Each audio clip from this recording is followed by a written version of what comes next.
Hi there. I want to talk to you. I'm kind of scared right now, actually, because I want to talk to you about something that is so painful in the lesbian community, which is this way that we get into relationships that we experience as toxic.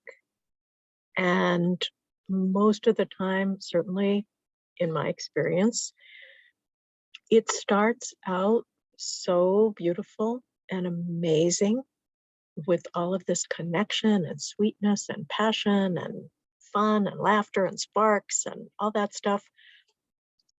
And I've been thinking a lot lately about a relationship that I had 19 years ago, which started out that way and ended within 6 weeks with the woman who had been my girlfriend really convinced that I was toxic, that I was damaging, that I was destructive, and that I had kind of lured her in and broken her heart.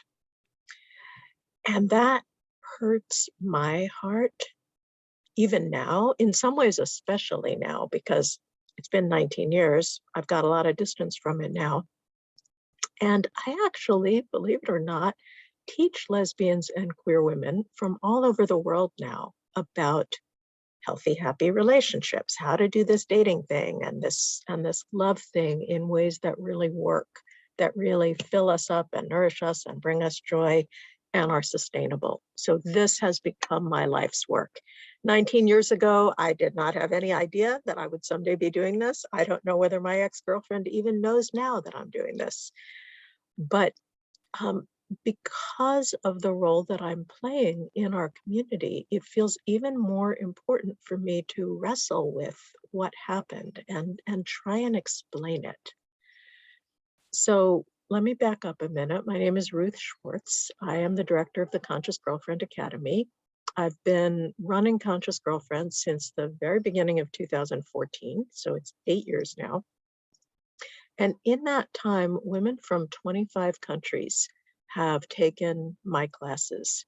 And I have pages and pages and pages and pages of the really beautiful emails that they have sent me. So many women tell me that my work has changed their lives and made it possible for them to understand what happened in their past relationships and date in a whole different way and recognize who's wrong for them and who's right for them and deal with the feelings that come up and then create a relationship that is actually what they've wanted.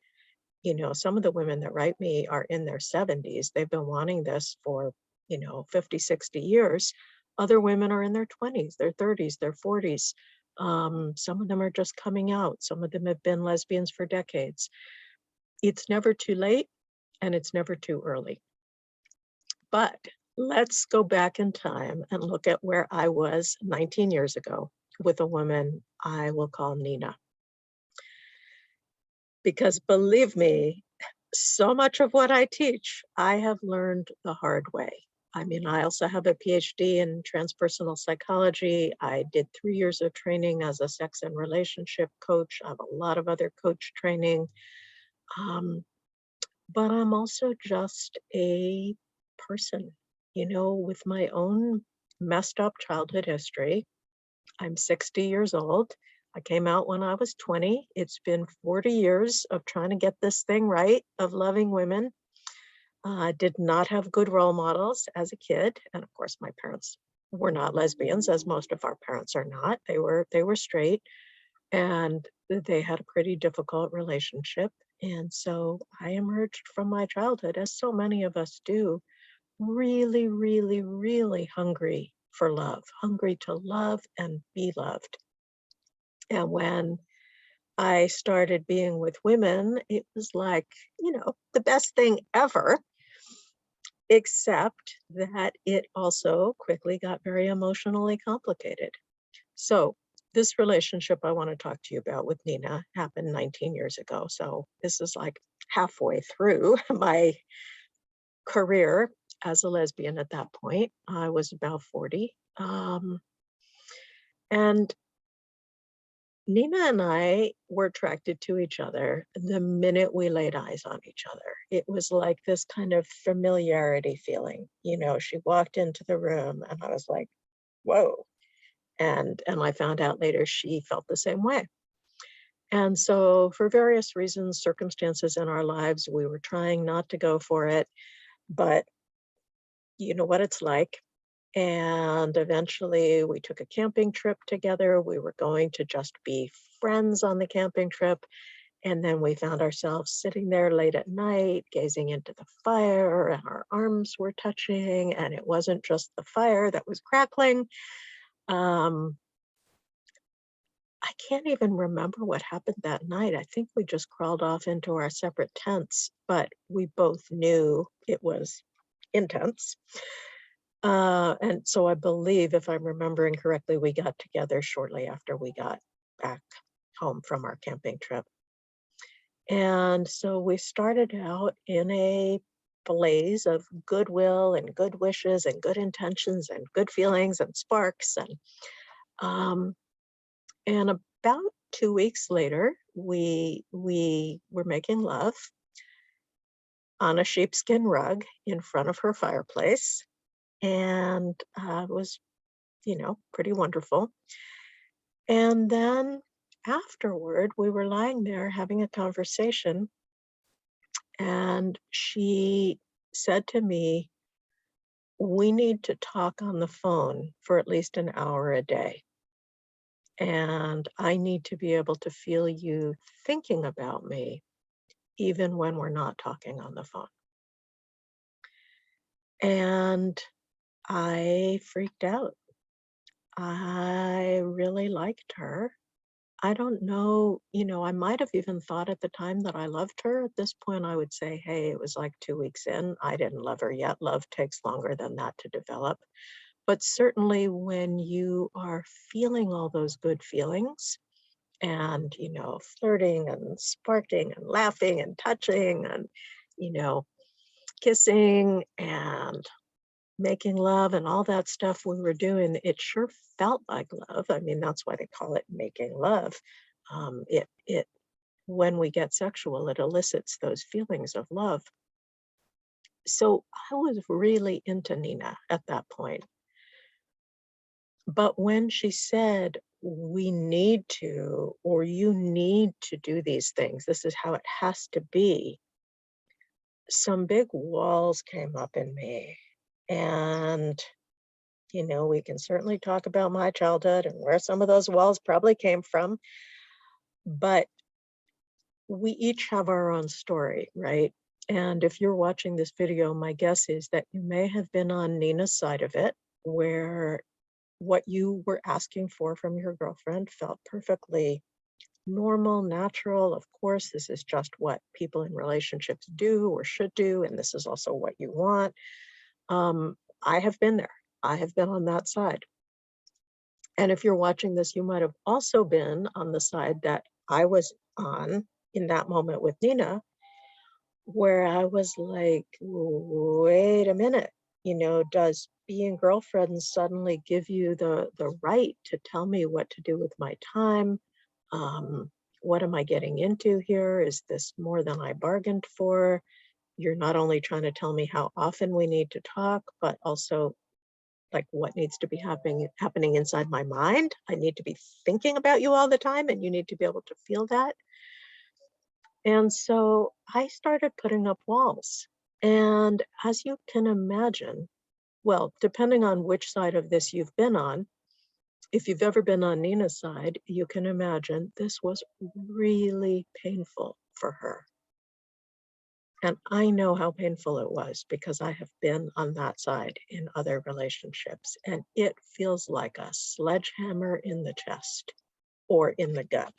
It feels like here I am being so open and vulnerable, and I'm just showing up wanting to love you and be loved by you, and you are slamming this gate in my face. And what the fuck is wrong with you? I'm pretty sure that's how Nina felt. And I have felt that way with girlfriends. Whereas on my side of it, there was also a little bit of a like, what the fuck is wrong with you? We've been girlfriends for 2 weeks. Um, don't I get to have boundaries? And I think I said something like that. I said, well, what about healthy boundaries in a relationship? And Nina said to me very firmly, there should be no boundaries in a healthy, intimate relationship. And then she said, you're just scared of intimacy. You haven't known how to do intimacy in the past. I know how to do it. This is how it's supposed to be. And God, at this moment, I have to say, I have so much compassion for both of us, which I did not have at that time. I mean, at that time, I felt kind of like a deer in headlights because I really liked her. I wanted to be with her. But what she was saying didn't feel true to me. It didn't, I didn't know anywhere near what I know now about healthy relationships. But the idea that there should be no boundaries didn't feel right to me. And yet she was saying it with so much passion and conviction. So I didn't really know what was right in that moment. All I knew what was happening inside of me. And what was happening inside of me was like this. Whereas, a half an hour before I had been like this, and then I was like this. And of course, Nina felt that and got scared and upset and angry. And then the more that she got scared and upset and angry, the more like this I felt. Have you ever been there? Like on either side of this? Have you experienced this? Because it is actually super common among lesbians. We can go to these really intense places so fast. And God, I mean, there's just a lot of pain there. So that night I went home. We realized we were not going to be able to work it out that night. And to tell you the truth, we actually continued to date for about a month, but we never got through the kind of shattering scarring that began that night. And I went and did some reading about relationships, and I tried to come back to her and say, well, look, this is what I read. And she went and did her own reading, and, she actually read Eckhart Tolle. I forget which of his books it was, but, the Power of Now guy. And she found a way to come back and quote him at me in such a way as to show that I was wrong or try to prove that I was wrong. And I was like, wait a minute, this guy is a non-dual teacher. I don't know that you're supposed to be using his words to prove that I'm wrong here. But this is what happened that really unraveled things between us. She just got more and more hurt, more and more angry. I got more and more walls up.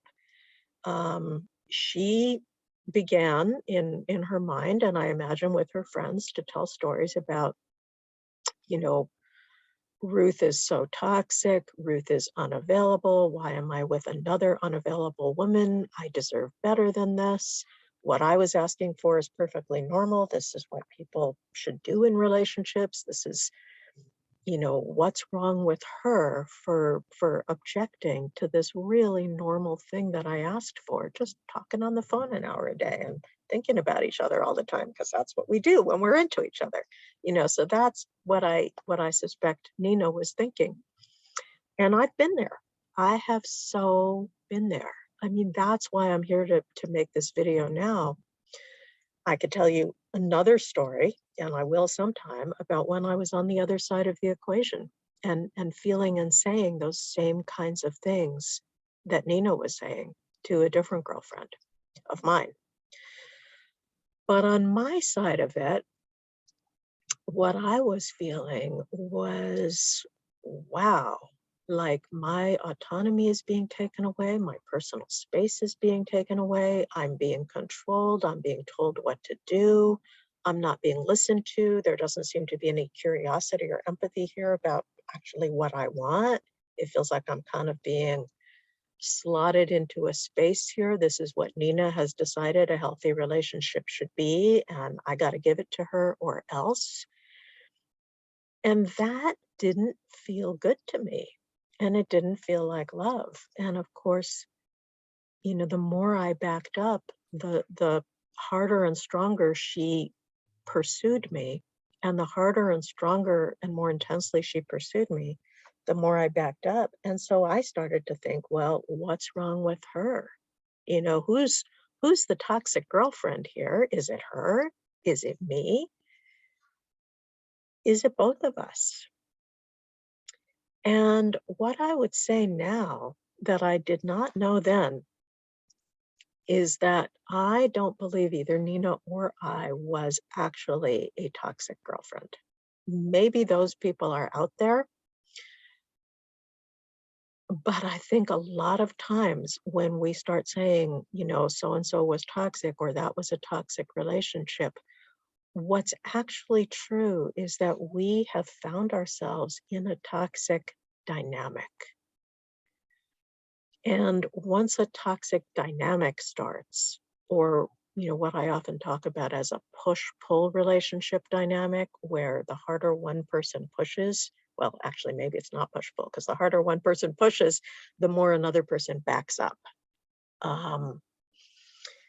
So that was the toxic dynamic we were in. And neither one of us had a clue about how to break through that dynamic and get back to all the good feelings that we had been sharing and all the hopes and dreams and that we had for our connection and all the potential that we had sensed and how excited we were about each other. And, I will never know because that relationship ended 6 weeks into when it began. I will never know what potential we could have actually had together if we had been able to untangle ourselves from that mess. So the reason why I'm making this video now, first of all, I want to apologize to Nina, not her real name. And I want to apologize to my younger self too. And I want to send a message to you, to everyone out here watching this video now who has been on either side or both sides or in anything that resembles this kind of dynamic I'm talking about. Because what I really want you to know is there is hope, but the hope does not lie in making your girlfriend wrong. And that's part of where both Nina and I got caught, got snagged, because it was really easy for her to point the finger at me. You're the one that's scared of intimacy. And it was easy for me then to point the finger at her, like, you're the one trying to, force me to do things. And there was no cheese down that hole. There was no love to be made. We had the start of love and we destroyed it without knowing what we were doing, without meaning to. And that's what's so painful. So what I know now that I didn't know then is that what Nina and I got caught in was attachment style differences, attachment wound dynamics. Psychology talks about attachment styles that form in us very, very early on, unconsciously, as a result of our adaptation to whatever circumstances we find ourselves in as infants. Our attachment styles form in the first 18 months of life. And often what happens, I myself have a pretty complex attachment style, and that's why I have played out both sides of the dynamic in different relationships. You might also have a complex attachment style. Many, many of us do. I think when you're a smart person and a highly sensitive person and you were born into an environment that was challenging, it makes sense that you developed a lot of different adaptations um, to help you deal with whatever you needed to deal with, to help you survive. And I like to say, you did it. You survived. The fact that you are here watching this video now is proof that you survived. But most likely, you survived by developing attachment strategies, because when we're infants, when we're under 18 months old, we will literally die if big people don't take care of us. Human infants are not able to make it on their own. And so some of us will develop what's called an anxious attachment strategy. You can also call this a wave, where the anxious baby just figures, okay, if I cry more and I cry harder and I cry louder and I fuss more, eventually I will get taken care of in the way that I need. And, fast forward that to adult life, that's what Nina was doing. She was crying more, louder, harder. In attachment style work, they call that attachment protest. Like, this other person is not giving me what I want and need, I will protest harder. The problem is that with Nina, I was acting out the other side of the polarity, which is called avoidant attachment. And avoidant attachment comes about for an infant when you have cried louder and harder for a long time and it didn't work. You did not get your needs met, no matter how loud and hard and long you cried. Or in some cases, if you were in an abusive household, you might have actually had worse consequences than just not getting your needs met. You might have actually gotten hit or harmed in some way as a result of your crying. In my case, my mother was 18 years old when I was born. She had never held a baby before. She was not abusive and she didn't intend to be neglectful. She just literally had no idea what to do with a baby. And she didn't know that you were supposed to burp a baby. And so I got colic and I cried all the time because my little stomach hurt because, you got to burp babies. They can't do it on their own. So I was in distress all the time, and my mom would just sit there next to me and cry too, because she didn't know what else to do. And so the avoidant side of my attachment style probably formed then, where I have a survival defense of, when things are rough, going inside. I can't trust anybody but myself. I'm going to have to deal with this on my own. Self-reliant. Both of these attachment styles actually have strengths. Nina's style of like, ask for what you need and ask for it insistently is a kind of a superpower when you can learn to do it in a way that is beneficial to a relationship. And the style that I was playing out there, the avoidance style, is also a superpower because we all know it's great some of the time to be able to take care of ourselves and be independent and be self-reliant. And sometimes there really isn't someone else to take care of you in the way that you need it. So it's great to be able to go within and do it for yourself. The challenge is that when you have either an anxious attachment style that Nina was playing out at that point with me, or an avoidant attachment style that I was playing out at that point with her, or many of us switch back and forth between the anxious and the avoidant. Either we switch in different relationships, or sometimes we even switch within the same relationship because we are complex beings. Some people call that fearful avoidant. Some people call it disorganized. I like to call it just a complex attachment style or a hybrid attachment style.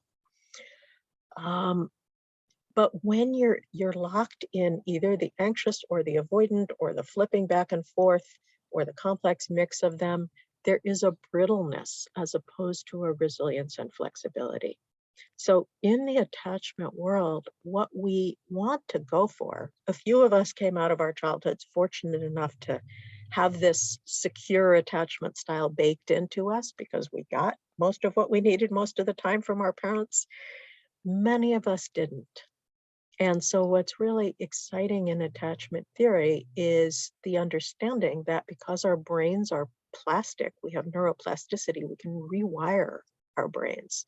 We can change the working models that we carry around inside of us from these painful models. Nina's working model was the person who I am vulnerable to is going to back away and not meet my needs. That's a fucking excruciating model. My model is, what's the point of being close? Because the person's not going to be able to be there for me. It's also an excruciating model to have to be carrying around in my head and then replaying with the women that I want to love and who want to love me. And the promise of attachment work is that when we realize what's happening and we realize the real root of what we play out with our girlfriends, we can stop taking it personally. We can unlock from these places of mortal combat where Nina was trying to prove I was wrong. I was feeling like, well, she must be crazy. She was probably seeing me more and more as a toxic person. I was starting to feel like she was a toxic person. It was a mess.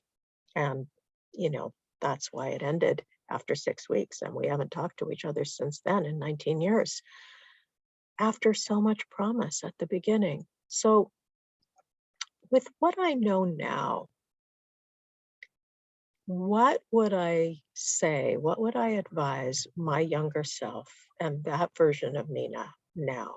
What could we have done if we had understood attachment style differences and attachment theory?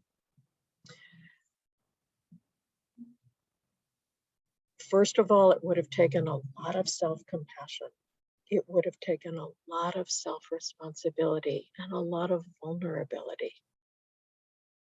But what I can imagine is the possibility, and this, depending on who you are and how much inner work you've done in your life, what I'm about to say might sound nuts. You might think, who does that? Nobody does that. I can tell you now, some people do it. I do it now in my relationship. Definitely not perfectly, but so much more than I used to. And in the Conscious Girlfriend Academy, I actually teach women to do this kind of thing. We have a beautiful community of lesbians and queer women, women who love women, who come together and talk about this stuff week after week and practice it and come to classes and do role plays. And then it becomes more possible. So if Nina and I had had this knowledge and these skills and this kind of supportive community behind us, it might have played out something like this. There we are lying on the sheepskin rug after making love. Nina might have said, wow, I notice I'm just getting really scared because I'm feeling so close to you.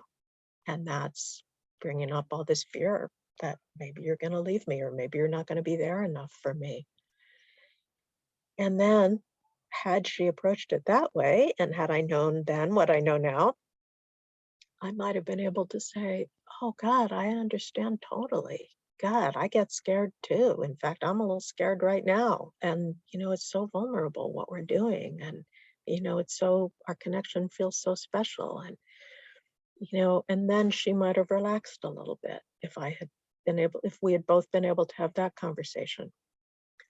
Or maybe she would have said, would it be okay if I asked you for something? And I would have said, yeah, of course.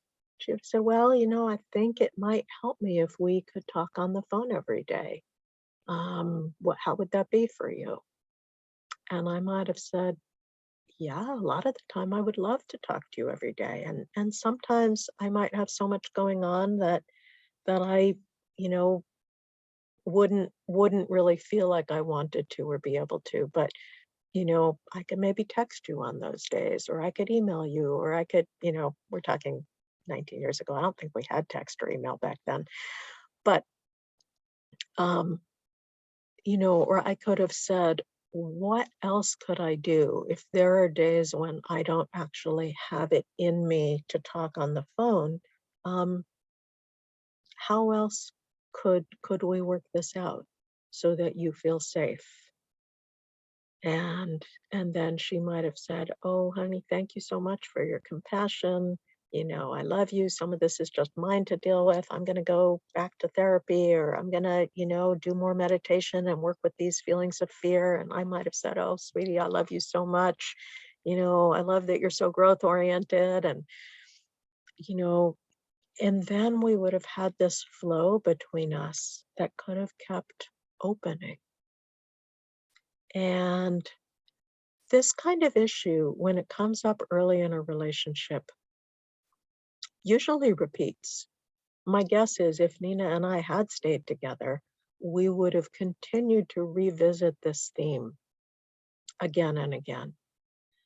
But as the relationship researchers John and Julie Gottman say, what happens in the first 5 minutes of a conversation generally determines how that conversation is going to go. And that's true both within an individual conversation and also within, the first conversation that two people have about something. It often will tend to predict something about how all the other conversations on that topic will be. It doesn't absolutely have to. I mean, this is the great thing as human beings. We have tremendous power to change available to us, but we often don't know how to use it because we get stuck in these stories. So I have so much more to say about all this, and this is why I teach classes all the time in the Conscious Girlfriend Academy. So if what I'm saying resonates for you, I would love to have you come to the Academy. Check out our schedule, consciousgirlfriendacademy.com. We have a free ebook that you can get when you sign up on the mailing list called 5 Heartbreaking Mistakes Lesbians Make and What to Do Instead. There is so much information available to support you. And we as a community, we can go so much deeper. We can love each other so much better. We can have so much more chance at finding and creating the love we want when we can recognize that most of the time, rather than being toxic people, we get caught in toxic dynamics, and there's a way out. So I'm speaking to you as someone who I'm pretty sure Nina thought of as a toxic girlfriend, and then her toxic ex. I have done that same thing inside of myself. I have psychoanalyzed my girlfriends, as you might imagine. I know a lot about psychology. As a dangerous weapon when somebody is feeling hurt or angry or scared. I've done it too. And you've probably done it. We're all just doing the best we can. And my work exists, my Conscious Girlfriend Academy work exists so that we can learn to do it better. Thank you so much for being here and listening. I'm really, really passionate about our being able to have the healthy, beautiful, joyful lesbian love that we want and deserve.